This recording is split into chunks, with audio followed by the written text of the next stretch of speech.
There's a couple of things that we can look at here. I think, first of all, this underscores the fact that President Trump can have cordial relationships even with people that are kind of diametrically opposed politically to him.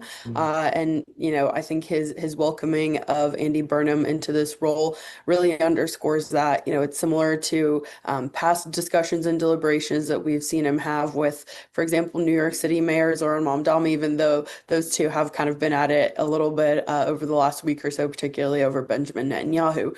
But I think the other thing that we have to look at here is that I think that Andy Burnham is already sort of following some of the mistakes of his predecessor, Keir Starmer, at least when it comes to domestic policy in Britain. For example, I think one of the biggest things he's already getting criticism over is appointing Angela Rayner to be housing secretary over in the UK. And she, of course, is somebody that, was really part of that long line of either unvetted or, really kind of questionable appointments by Keir Starmer. And Rayner, of course, had to step away from that role in the Starmer government, in the Starmer cabinet, because it was discovered that she had underpaid, what they call duties, so basically underpaying taxes.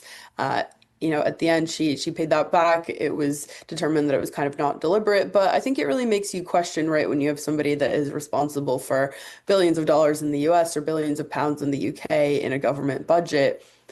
You really have to question, who are these people that you are surrounding yourself with as a prime minister? Hmm. And it really seems like he is willing to follow some of those mistakes that we saw Starmer make.